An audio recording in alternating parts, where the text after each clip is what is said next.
Or you could take it figuratively, right? It's a metaphor. when life gives you a hundred reasons to break them and cry, show life have a million reasons to give you back. When life beats your knees, show life have a million reasons to stand back. When you feel like life shows you that there's no life at the end of the road, show life that you do what Proverbs 3, 5, and 6 says. You're going to trust in God with all your heart and lean not to your own understanding. In all thy ways, acknowledge him, and he shall direct your path. So, life is tough, my God, but so hard. It means that you should be resilient, and whatever you put God first. Boy, Almighty God, as we come, we are not in what that life is tough, but we know that you give us the strength to carry on. You give us the strength to be in all things through you, strength. So, Lord, as we go through this week, I pray that you will grant us the guidance, that it will be in your name. God bless you.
said that, I will not proceed onto safer sex for persons who are engaged in sex and persons who intend to engage in sex later on.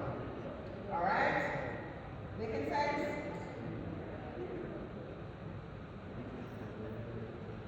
And as we go through the presentation, you are free to comment. We can have an interaction. Definition of safe sex.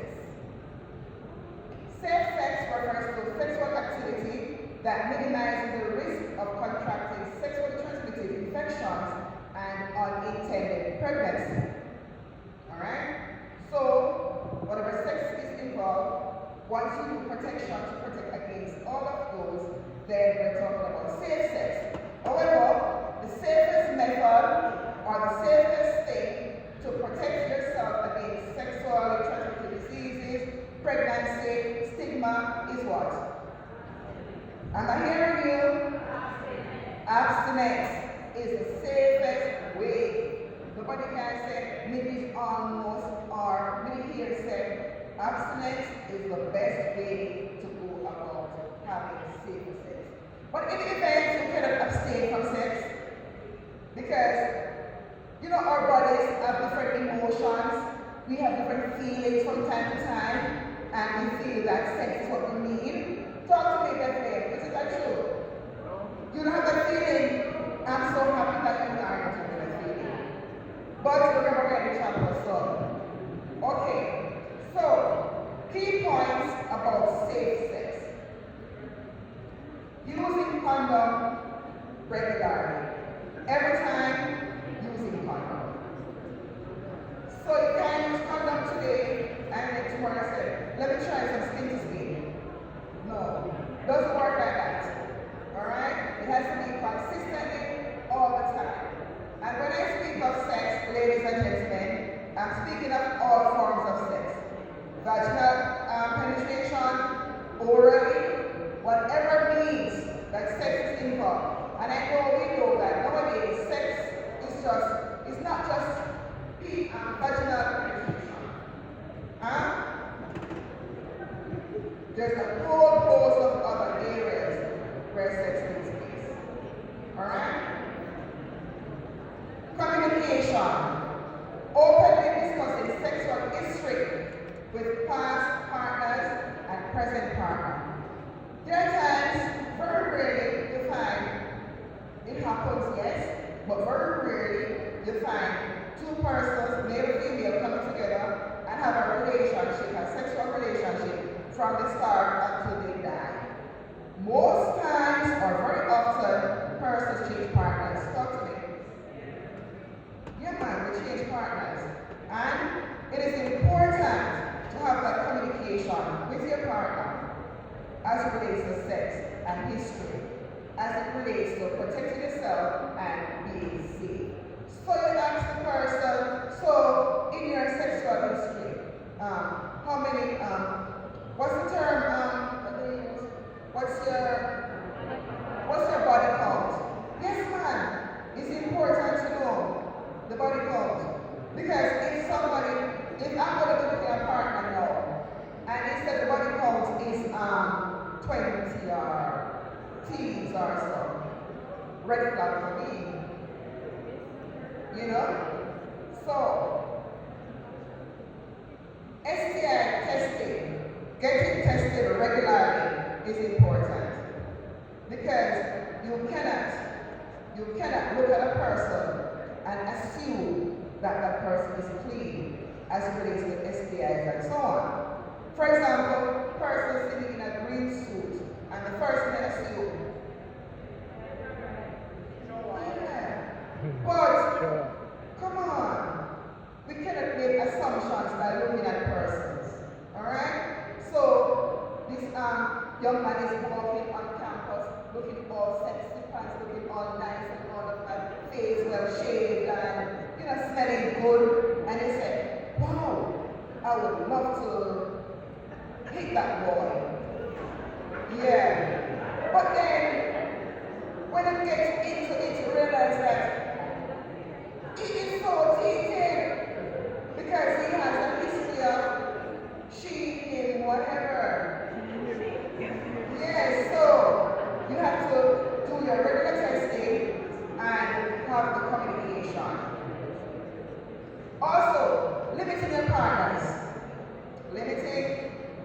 of partners.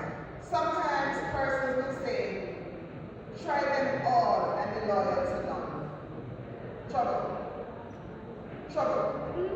Intelligent ladies and gentlemen that we are, we choose our partners carefully and we try to ensure that we limit the partners that we have. Because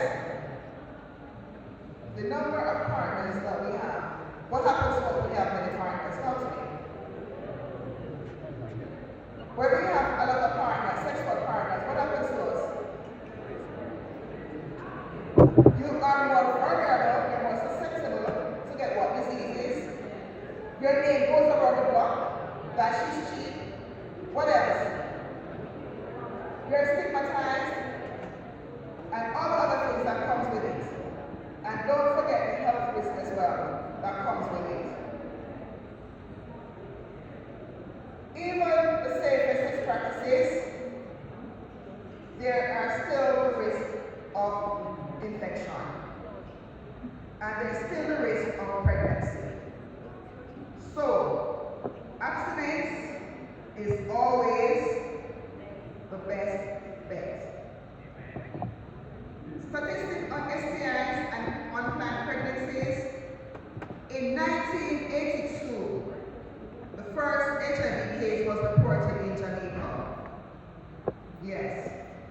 In 2006 to 2008, the number of persons living with HIV in Jamaica peaked.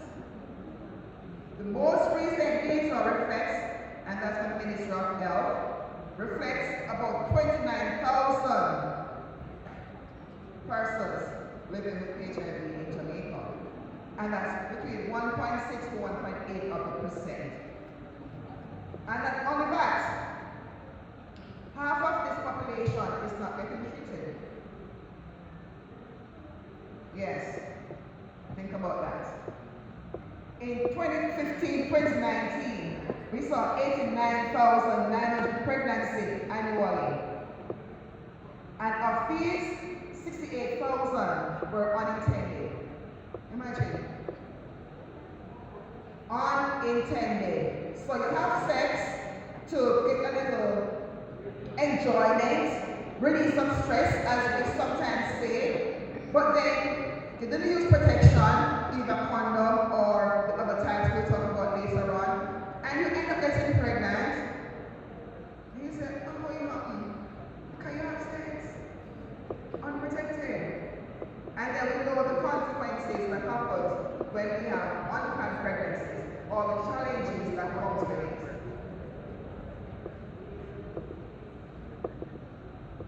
Common myths versus facts as it relates to sex. Answer me this question. Can you get STIs from oral sex? Yes. Condoms reduce sensation completely when you're having sex. True or false? Talk to me now. Am I hearing you? False. So all the men who talk about the one skin to skin, and all the ladies who talk about the one feeling natural, condoms is very safe, and you can enjoy sex as if it is without it. Because once you're having sex and your peace of mind is contented, you don't have to worry about getting pregnant or STI. Then you enjoy sex, and that's why I go back to where I started, where I said sex is for certain people, not everybody. You understand? Responsible married people who decide that, yes, we should be doing this to whatever. You can have an STI without symptoms, true or false? Yes, you can have STIs without symptoms. There are some methods that we can use to ensure that we have safer sex. We have the barrier methods, and these include condoms, male and female condoms. Male and female condoms are there to be used for persons who are engaged in sexual activities. And even if you have one faithful partner, it is still recommended that you use these condoms. There's also the dental dams. Do you know what the dental dam is for? Anybody knows? Yes, the dental dam is for oral sex. So it goes over the vagina, over the vulva, and it allows you to have sex to a safer extent. How effective are these methods? They're effective, but in every situation, there's always the possibility of errors occurring. So always be mindful that. I see you having fun down here, yes. Always be mindful that things can happen and you try to protect yourself and your partner in the best way possible. There are also hormonal and non-hormonal birth control. We talk about the pills, the IUDs, and the shots, patches. We also have the non-hormonal options, the copper T, the fertility tracking. Do you know what fertility tracking is? Fertility tracking, anyone know what it is? Okay, so the fertility tracking birth control is like a tampon. You insert it in the vagina and it's there for 3 to it's spread across the walls, releases hormones. It is there for 3 weeks. After 3 weeks, you remove it, dump it. Then you have your period after that time. And after the period ends, then you insert a new one. And you continue to enjoy as you go on. PrEP and PEP for HIV prevention. What are they and who should use them? PEP, not PEP exam, but PEP. Post-exposure prophylaxis is a medication taken after potential exposure to HIV. So if you think you have intercourse, you have sexual contact, and you think you may have been exposed to HIV, then you can take that. However, the available, it is accessible.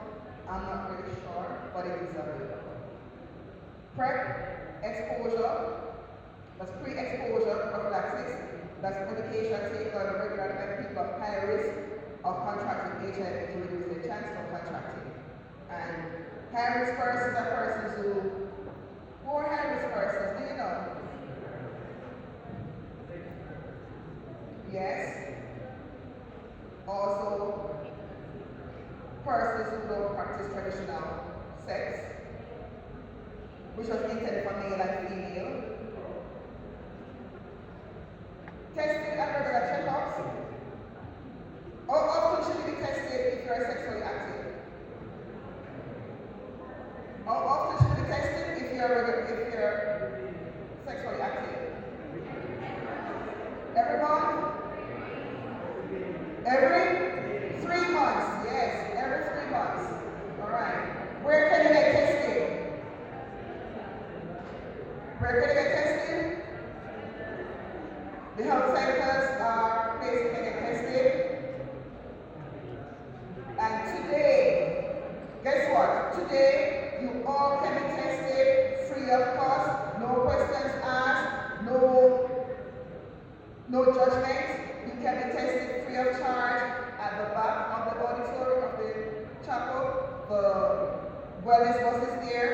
You get all your tests done, your blood sugar, your glucose, your HIV, your syphilis. All those tests are done at the back today. And the results you get the back right away. How to talk about safe sex with a partner? Sometimes persons have partners that they are afraid to talk to. Sometimes persons are having sex with persons, I don't know what the person's penis looks like, and the person's vagina looks like. What do you think so? If you are engaging in sex, you need to know what is going into your body and what you're going into. So, gentlemen, you look at the vagina. Ladies, you look at the penis, you examine it to see if it is clean or if there's anything on it that. Yes. Don't just take the penis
So have the conversation on the free.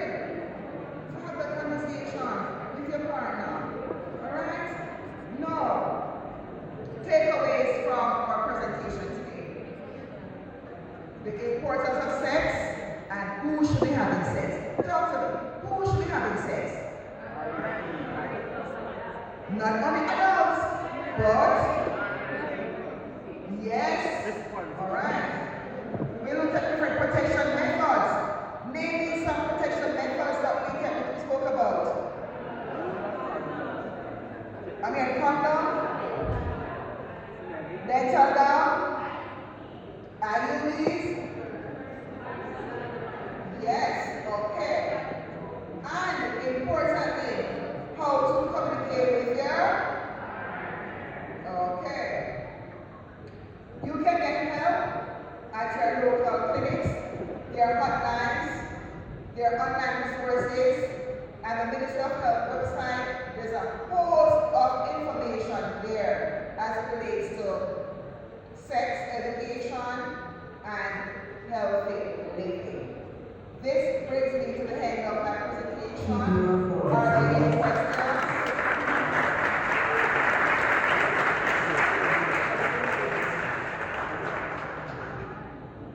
Are there any questions?